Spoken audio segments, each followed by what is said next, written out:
I think the issue really comes to mobilising stakeholders who are going to help with implementation. Okay, so the COP is for the parties, so it is an intergovernmental process. There is a lot more than finance going on. There's access and benefit sharing. There's the science agenda. There's national parks. There's genetic resources. There is a lot. There's discussions on forests and ocean.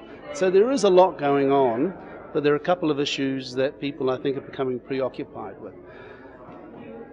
But as the CBD starts using the Archie targets, the 2020 targets, as an implementation tool, you need to include stakeholder groups who are going to be a major part of that implementation process if you're going to be successful. So that means the NGOs. Well, the NGOs have always been at the CBDs. It means the scientists, and it's fabulous to see him there. It's coordinating the ODA, all this, but it also is business. Business is impacts on biodiversity and ecosystem service. We're a major beneficiary. We are dependent on them. Companies, once they start appreciating that, realise they have a role to play in ensuring natural services are there and continued. So my advice would be, as the CBD gets into implementation mode, that space is created for the business sector, the progressive business sector that gets it, and either reducing their impacts or innovating to bring biodiversity-friendly products in here, or innovating around markets and technologies. You need to bring those people in, and that's both big business but also small and medium-sized ways. And it doesn't mean that business should dominate the agenda. We shouldn't.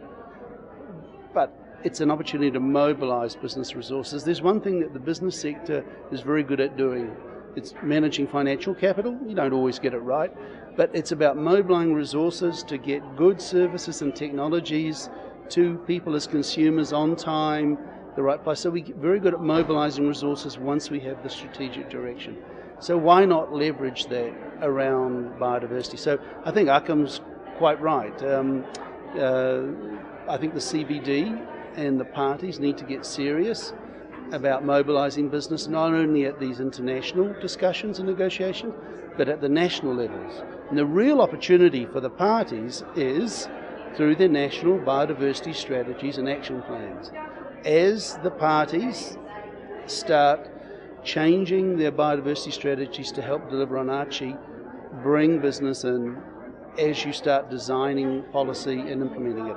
And that's why we're here. With WBCSD, we're here with a new report. It's called Picking Up the Pace, and it's about accelerating public policy to deliver positive outcomes for biodiversity and ecosystem services. We're proposing a sort of a consultative model, what we're calling our accelerator model, about how you can adapt regulation, develop new regulation, and bring business and other stakeholders in. It has sort of a guidance on best practice, which often involve using good science, a multi-stakeholder approach, good measurement, good monitoring. And what we've really said, put in this publication, are 8 case studies that illustrate real action on the ground that has been driven by public policy that has leveraged business. And it covers subsidy reform, it covers fiscal incentives, green procurement, protected areas, biodiversity offsets. Because what we want to do with these case studies is sort of encourage and inspire action. Because it is really only through effective public policy that these Archie targets are going to be delivered on, that we can be serious about reversing biodiversity loss and serious about ecosystem management and ensuring we have functioning ecosystems to deliver the provisioning services we all need.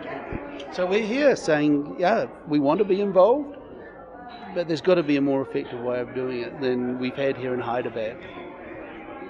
How would that more effective way translate into actual action? Give me an idea about how you would like to see perhaps future conferences operate, or future conferences embrace business, or are you talking about more of a involvement on a national level? So give us an idea how business can get more involved. Well, I mean, I think the real value is at the national level. So so you re-examine your permitting laws in a country. and set new requirements about biodiversity management as you develop infrastructure. You look at your forestry legislations, you look at how you're managing your wetlands, how you're managing your water generating ecosystems, how you allocate that. It's at that very practical level that you bring business in to those decision-making processes.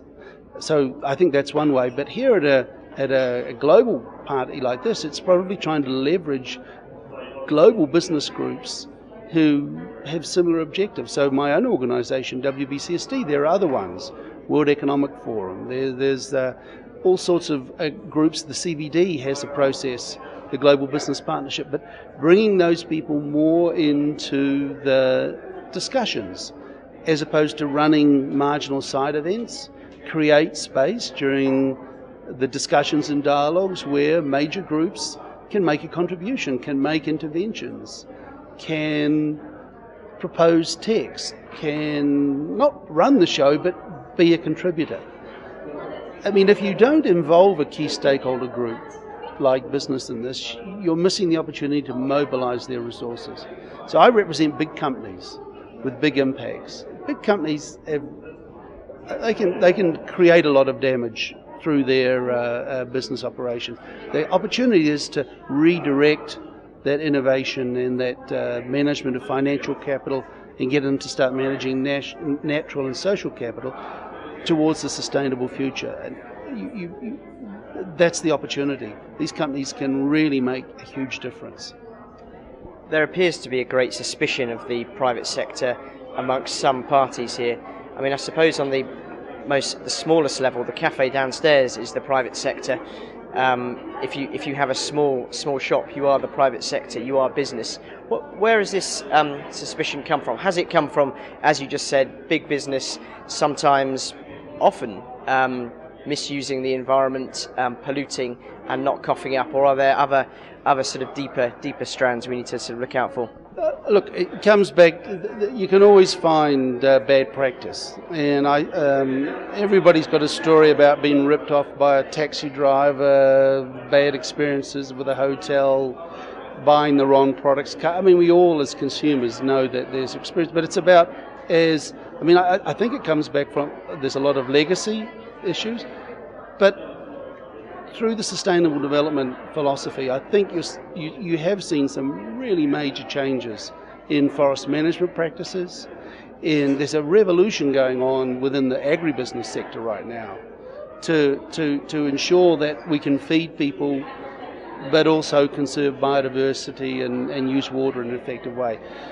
New provisions with the oil and gas sector about, every time there's a major disaster, everyone wants to avoid disasters, but when there is one, there's always a ratchet up on precautions and regulations. What the cement sector, the mining sector, there are these new platforms for progressive business to take the lead. So there's a lot of our membership, our leadership on sustainable development.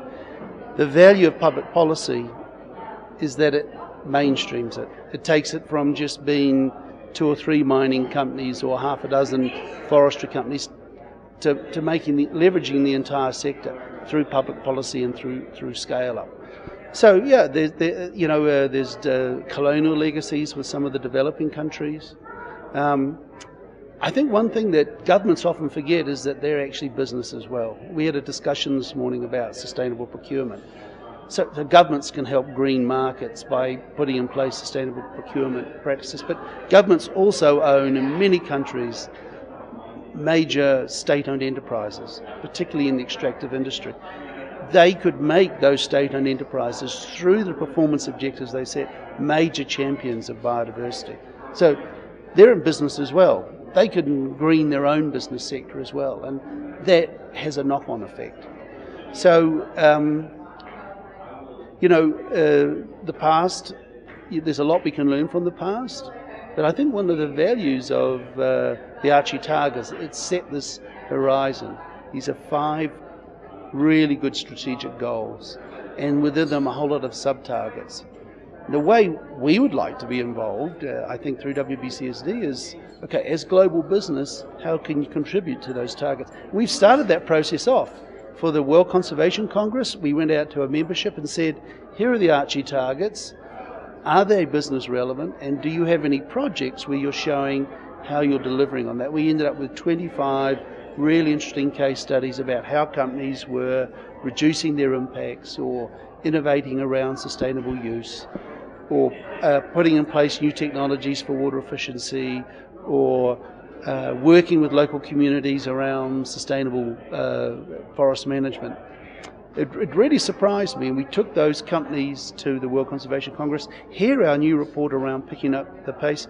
We've also, these are case studies of public policy that have leveraged company or sector action. We've linked them to the Archie target. So these targets sort of make sense, and I think that for business, that's how you can bring business in. Looking forward, this is a societal challenge. How can you contribute through your corporate practices to these? Because they do resonate with business. That's how we'd like to be involved. One last question. Your report talks a bit about environmental reporting. How important is that to convince all business of the value of biodiversity? And are there, how confident are you that business, such a broad term, so saying business seems a bit stupid, but how confident are you that businesses are gradually developing an awareness of the value of the environment? Well, I think global businesses, particularly those whose shares are publicly traded, get it already. They've learnt just how important the environment is for them and how they need to manage their carbon emissions. These same companies are having to measure and manage and mitigate their water usage. So for global companies where you have publicly traded shares, we have the investment community. The investment community is now asking these questions. If I'm going to invest in your company for the long term, are you managing your environmental biodiversity ecosystem risk effectively? So these companies are already responding to those issues as well as social issues. So it comes through, companies have to go through a journey. You have to understand your footprint first. You've got to measure. Then you need to start valuing those. And there are some very interesting tools around. Some of them are ours, about how you can do valuation, how you can value your footprint, because that enables you to then make a business decision so you can start mitigating and managing those impacts. And so we're seeing a lot of uptake on this. And that, once you do that, then you can start feeding that into your sustainable development reports that most of our companies produce. Now, we see this as going to accelerate, and within WBCSD we have a major focus now on integrated accounting and reporting. So, okay, at the moment we produce financial accounts about how we manage financial capital. We'll have a 3 to 5 year project that will really innovate on how companies can start focusing in on the natural capital and the social capital, and start managing those hopefully as effectively as they do on financial capital. So how do you bring these externalities onto your balance sheet is something that we'll be working really hard at, because we think if you are serious about a sustainable future, global companies have to have an integrated solution. They've got to deliver profits within the limits of the planet and deliver on the social agenda as well. So the pressure on global companies to do this from the investor community, from their customers, from their own employees, and from government is accelerating. And so our group is trying to anticipate this.